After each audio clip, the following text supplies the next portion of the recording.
정말 음악이랑 상관없는 주제의 에세이를 요구하는 학교들도 있었어요. 제약이 생기는 경우들을 제가 너무 많이 봐서 워낙에 한국 학생들이 악기는 잘하지만 그게 장학금을 크게 좌우하기도 하고,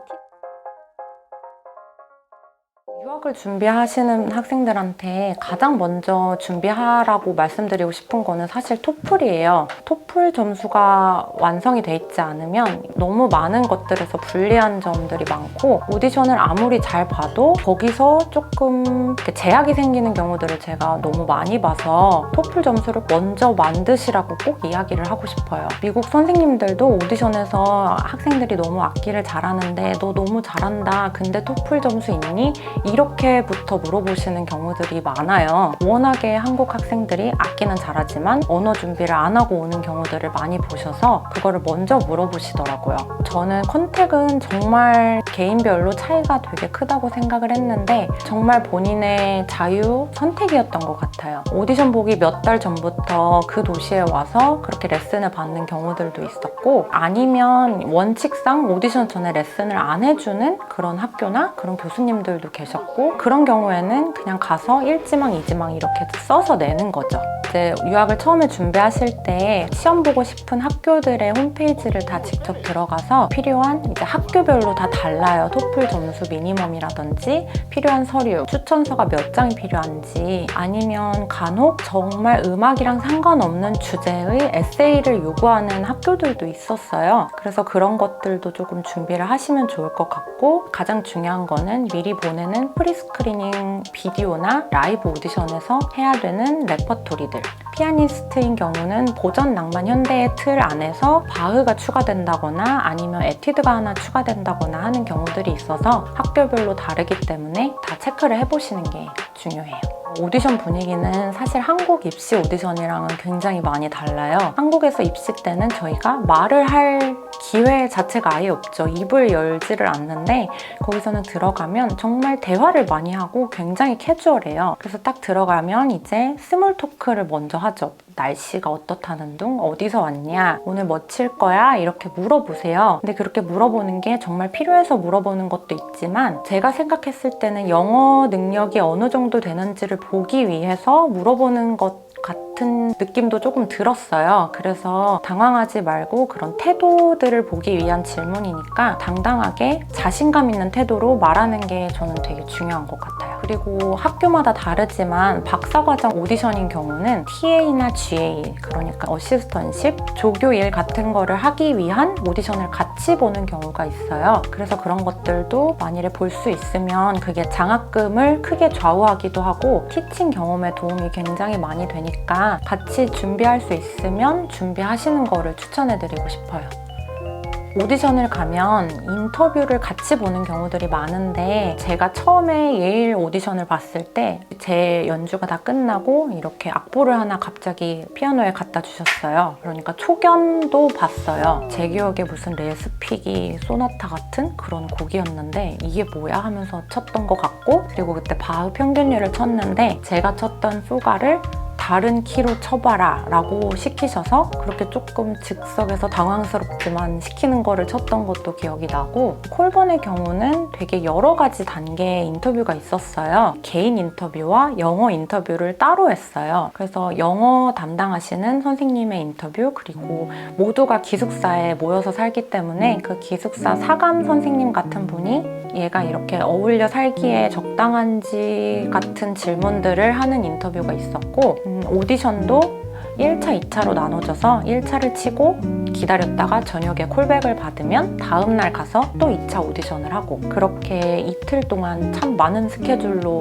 오디션이 나눠져 있었어요. 그리고 실기 오디션 외에 따로 청음이나 음악사, 뭐 이론 이런 시험을 보는 학교들도 있어서 그건 학교마다 다르니까 조금 확인을 하시면 좋을 것 같아요. 그리고 오디션 레퍼토리는 만일에 소나타를 치시면 당연히 1악장을 우리가 치게 되는데, 가끔 생각지도 못한 설마 이러이러한 악장을 시킬까 하는 경우도 있어서 그런 것들도 준비를 조금 하시면 좋을 것 같고, 제가 라벨의 어떤 모음곡을 쳤는데 당연히 그 중에 이것만 듣겠지 있지 라고 생각했던 것만 안 듣고 다른 곡만 들으시더라고요. 그래서 그렇게 예상치 못하게 시키는 경우가 있으니까 꼼꼼하게 다 준비하시는 거를 추천드려요.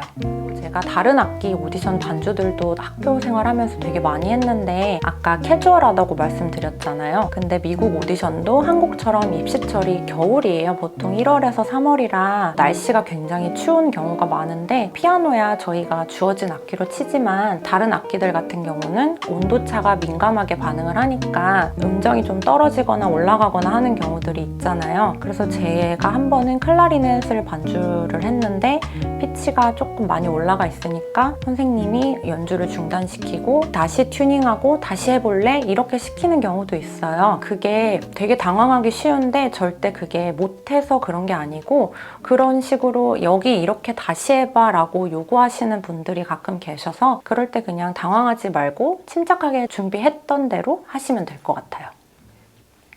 학교를 선택하는 부분에 있어서는 미국이라는 나라가 저도 뭐 세 도시밖에 안 살아봤지만 너무 넓고 각 도시마다 편차가 너무 심해요. 너무 큰 나라니까 분위기가 다 달라요. 그래서 일반적으로 어떻다라고 말씀드리기는 조금 힘들고 그렇기 때문에 저희가 오디션을 보러 다닐 때 그 도시가 어떤지 단 며칠이라도 조금씩 지내보면서 그 분위기를 보는 게 저는 되게 중요한 것 같아요. 학교도 학교인데 최소한 2년에서 3, 4년 혹은 더 길게도 자기가 생활을 해야 되기 때문에 본인의 성향이나 취향에 맞는 도시를 고르는 것도 저는 사실 되게 중요하다고 생각을 하거든요. 그리고 규모도 규모인데 도시 분위기에 따라 라이프 스타일에서도 굉장히 차이가 많이 나요. 예를 들어 제가 있던 보스턴에서는 저녁을 먹으러 30분을 차를 타고 가는 거리에 가는 게 굉장히 큰 이벤트인데 텍사스 같이 그런 넓은 주에서는 조금 안 바쁜 날 그냥 저녁 먹으러 가는 정도? 그 정도라고 이해를 하시면 될 것 같아요.